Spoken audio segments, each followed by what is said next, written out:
À l'ouest de la périphérie toulousaine, Hervé et Sylvain ont été appelés pour un vol de cartes bancaires. Un vol au scénario redoutable et totalement insolite, dont les cibles sont toujours des personnes âgées. C'était quand les faits? Lundi.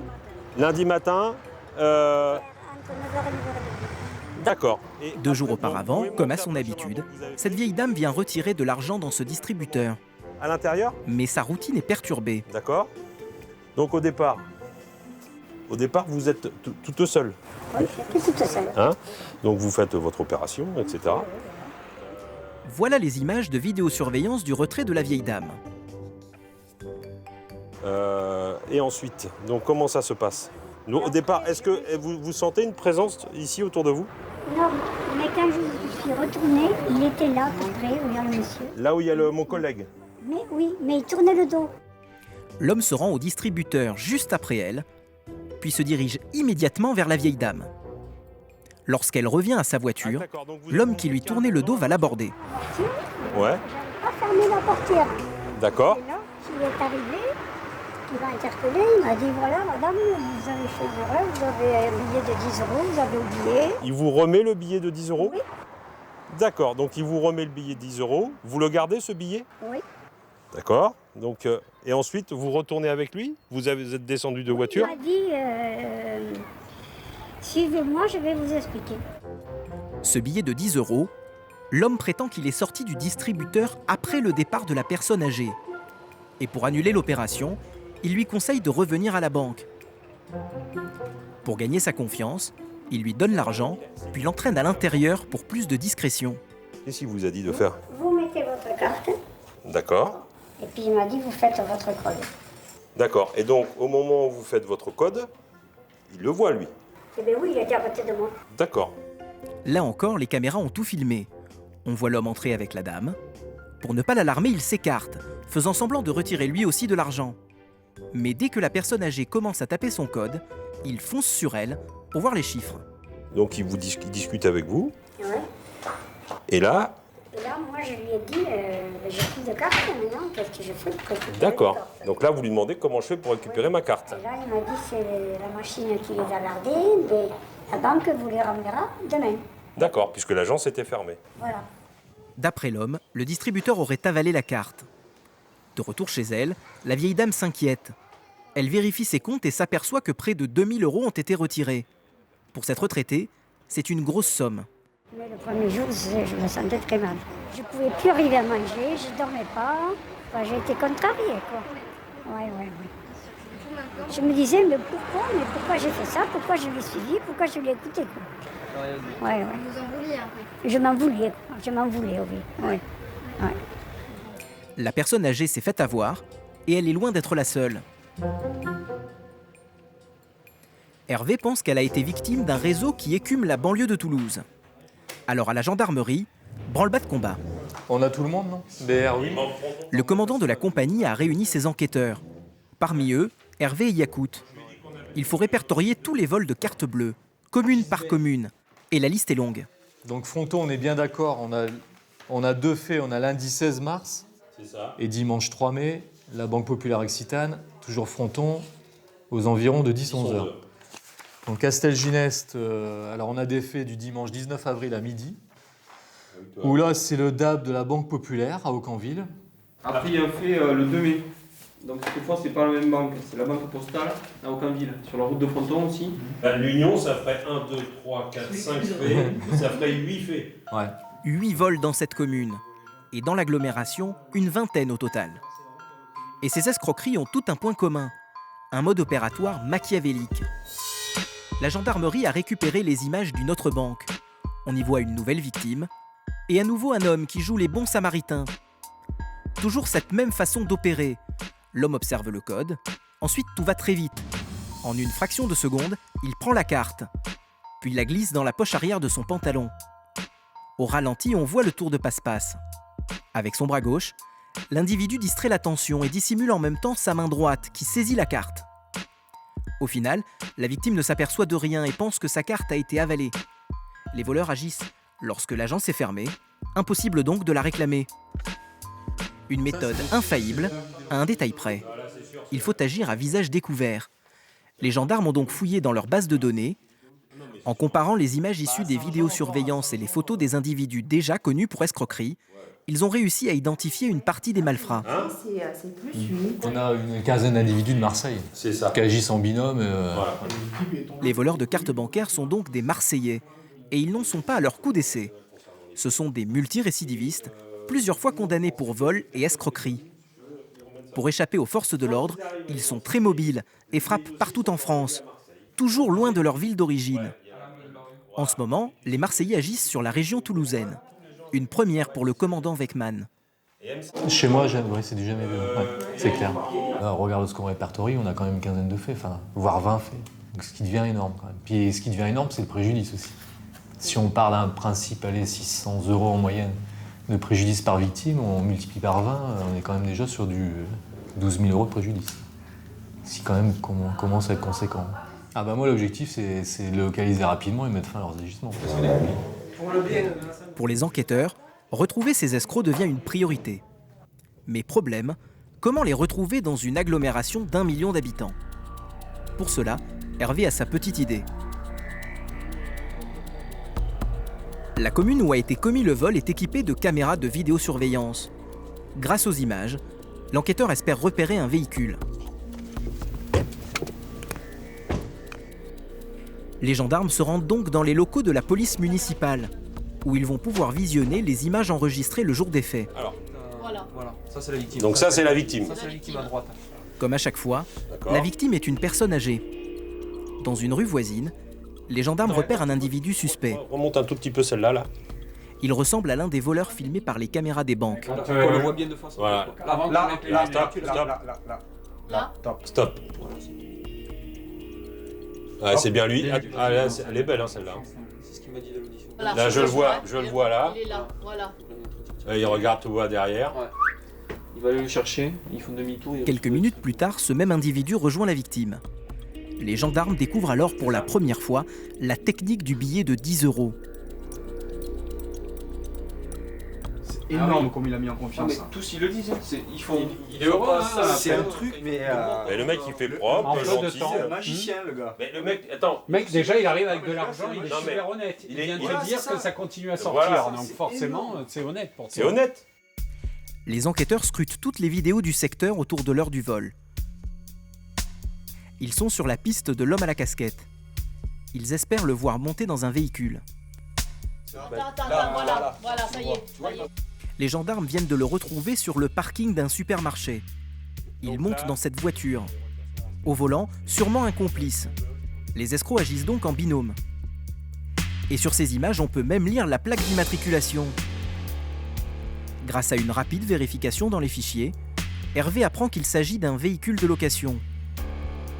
Il a enfin une piste solide pour retrouver les voleurs de cartes bancaires. Et là, on va avoir différents renseignements, le permis, peut-être le numéro de... Ah, ça va dérouler. Ah là, c'est une belle avancée, bravo les gars. Mais pour Hervé et Sylvain, la partie est loin d'être gagnée. Ils doivent contacter la société de location au plus vite. Ça sonne. Les Marseillais ont-ils encore la voiture? Où l'ont-ils louée? Ont-ils donné leur vrai nom? On avance. Appelle tout de suite les sociétés sur Toulouse et Blagnac pour voir s'il n'y a pas ce numéro de bagnole qui est dans leur parc. Les enquêteurs espèrent que le véhicule n'a pas encore été rendu, de façon à intercepter les escrocs lors de sa restitution. Oui, bonjour, Jean-Louis de Toulouse. Mais rien ne dit que les individus ont loué la voiture à Toulouse. C'est le suspense. Toulouse, Marseille, Aubagne. Non, pas à Cayenne, hein. Aubagne, la ville. Marseille. Ah. Mauvaise surprise, la voiture sera donc restituée dans la cité phocéenne. À l'autre bout du fil, l'agence lui donne une autre information capitale, le titulaire du contrat. Et là, nouvelle déconvenue. Ah, c'est le nom d'une femme, ça. C'est une femme qui a loué la voiture. Pourtant, aucune femme n'est vue sur les images. 6, 0, Pour les gendarmes, 10. pas de doute, c'est un prête-nom. Reste à savoir si le véhicule est toujours loué. Sinon, l'avance qu'il pensait avoir sera perdue. 24 04 21 mai. 21 mai. Parfait. Tu sais sur quoi on se base, nous Les voleurs présumés sont censés rendre la voiture à Marseille dans 10 jours. Pour Hervé et Sylvain, le compte à rebours est lancé. Avec son toit blanc, la voiture est plutôt reconnaissable. Un bon point pour la retrouver avant qu'elle ne quitte la région de Toulouse. Toutes les patrouilles sont mises en alerte. Les gendarmes en civil surveillent quant à eux les banques des communes où ont eu lieu les vols. Ils ciblent les jours de fermeture, le créneau où agissent les arnaqueurs.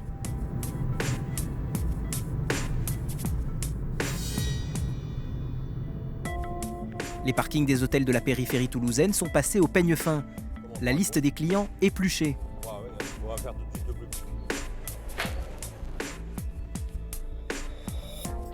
Les jours passent. La voiture reste introuvable. Aucune trace des escrocs marseillais. Les gendarmes décident alors de tenter le tout pour le tout. De permanence, Yacout reprend le dossier. Avec le commandant, elle décide de tendre un piège au voleur. La sécurité d'Avis. Donc je lui dis que je vais téléphoner moi à la nana, sinon on ne les aura jamais. Thierry, Leur seule piste, une femme. Souvenez-vous, lorsque les enquêteurs contactent l'agence de location, ils apprennent que c'est une femme qui a loué la voiture. C'est le nom d'une femme, ça. J'attends que tu appelles pour voir. Allez. Tu as préparé ton texte? Non. Il faut être crédible. Yacout va se faire passer pour une salariée de l'agence de location et demander le retour du véhicule. Oui, bonjour madame. Vous avez loué un véhicule le 24 avril. Yacout joue gros. Si elle est démasquée, les malfaiteurs risquent d'abandonner le véhicule. De le ramener aujourd'hui. Alors on a un souci, à savoir que le constructeur, donc Renault, nous demande de rapatrier tous les Renault Capture. Donc est-ce que vous pourriez ramener le véhicule? Et bien sûr, en échange, on vous donnera un autre véhicule, de même catégorie. Yacout sait que son interlocutrice n'a pas la voiture. Ce sont les voleurs qui l'utilisent. Elle espère donc que la femme va les appeler pour qu'ils ramènent le véhicule à Toulouse. Et là, les gendarmes pourront les interpeller. Est-ce que vous êtes sur Marseille? Parce que sinon, vous pouvez le rapatrier à la le plus proche. Yacout met la pression à son interlocutrice.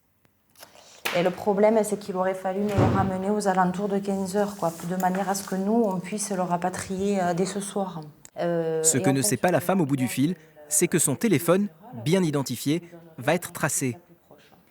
Yacout fait le pari qu'elle va appeler ses complices immédiatement. Mais rien n'est moins sûr. Parce qu'on prend quand même un risque, quoi. Donc de tout faire capoter aussi. Mais après, à un moment donné, voilà, quand on ne peut plus avancer, on va dire, on est obligé de faire ça, quoi. Sinon, ça bougera pas. Les voleurs marseillais vont-ils mordre à l'hameçon et ramener la voiture? Yacout va-t-elle perdre la seule piste qui la relie à ses escrocs à la carte bancaire? Juste après son appel, la femme a bien passé un coup de fil.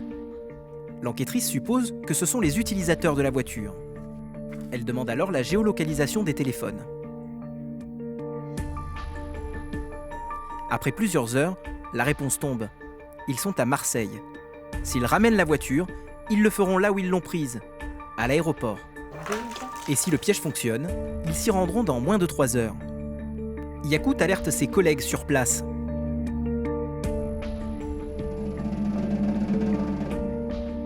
Et vous les avez vus à l'aéroport ou pas? À peine 1 heure plus tard, la brigade de l'aéroport a repéré le véhicule. Les occupants ont été interpellés. Mais rien ne dit que ceux qui ont ramené la voiture sont les voleurs de cartes bancaires. Il fou, il passera la vue, quoi. C'est eux, quoi. Oui, mais c'est en train de les contrôler. Non, c'est pas qui c'est. Super. C'est bien l'un des voleurs présumés qui a été arrêté à l'aéroport.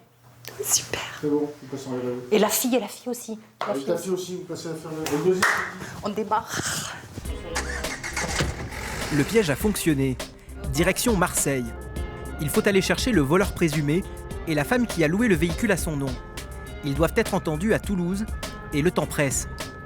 Une garde à vue dure 24 heures. Avec un trajet aller-retour de 800 km, Yacout va perdre du temps d'audition.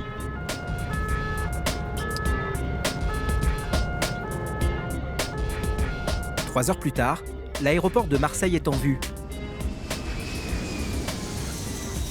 Les enquêteurs arrivent dans les locaux de la gendarmerie des transports aériens. C'est cette brigade qui a réalisé les interpellations quelques heures auparavant. La femme qui a loué la voiture est en garde à vue pour complicité. Dans le bureau d'à côté, le conducteur est retenu pour vol en réunion et escroquerie. Donc ne faites pas l'étonner. On a tout de vous, photos, vidéos, manop. Ok, donc on va pas perdre de temps. Non, vous savez pas comment ça veut dire, je sais pas. On va partir à Toulouse, maintenant, d'accord? Vous serez entendu là-bas. Yakout quitte l'aéroport avec 2 passagers supplémentaires.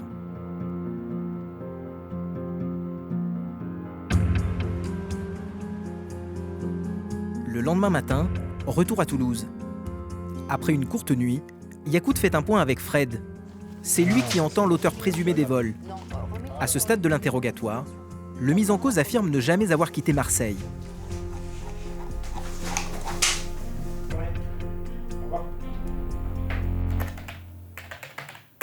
Vous nous avez déclaré vous servir de la voiture de location, là, le Renault Captur, dans Marseille pour aller travailler et aller voir votre frère. D'accord. Vous avez fait combien de kilomètres en tout? Vous pouvez m'expliquer comment vous avez pu faire 2932 km avec le véhicule en allant de chez vous dans le 15e au snack dans le 15e et chez votre frère qui est dans le 8e? Vous y êtes allé combien de fois en quelques jours? Toute la journée, toute la nuit? À qui? Quel jeune? Vous voulez rien dire? Ah, je suis pas une balance. C'est ça? Ah, bah, il fallait le dire avant. Le mis en cause refuse de reconnaître qu'il était à Toulouse. Fred va l'attaquer sur un autre angle, ses antécédents judiciaires. Est-ce que vous avez déjà eu affaire à la justice? Pour quel fait? Stup. Que stup? Stup et vol. Ah, vol de quoi? Agression. Et quoi? Agression. Oui, mais vol de quoi? Qu'est-ce que vous avez volé?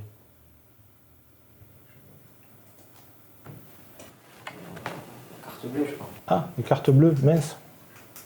Pour le faire plier, Fred va lui présenter les photos issues des caméras de vidéosurveillance sur lesquelles il a été identifié et reconnu par les témoins. Alors, le Renault Captur, il a été se garer un petit peu par là. D'accord? Là, vous arrivez là. Là, on a la victime. D'accord? C'est un petit papy. C'est facile hein, d'arnaquer des petits vieux comme ça, là. Hein. Ils sont sans défense. On leur pique la retraite. Et ça, franchement, le soir, ça vous fait rien d'avoir volé des petits vieux? Hein? Je sais pas, comment on me fait pour vivre avec ça? Moi, j'y arriverai pas. Hein. Mais c'est pas moi qui vole, qu'est-ce que je vais vous raconter? Si. J'ai rien à voir. Vous êtes en vidéo sur le truc? C'est pas moi, ça. Malgré les éléments de preuve, le mis en cause n'a pas reconnu les faits. Récidiviste, il a été incarcéré dans l'attente de son jugement. Il encourt jusqu'à 7 ans de prison et 100 000 € d'amende. Depuis cette arrestation, ce type d'escroquerie à la carte bancaire a cessé dans la région de Toulouse.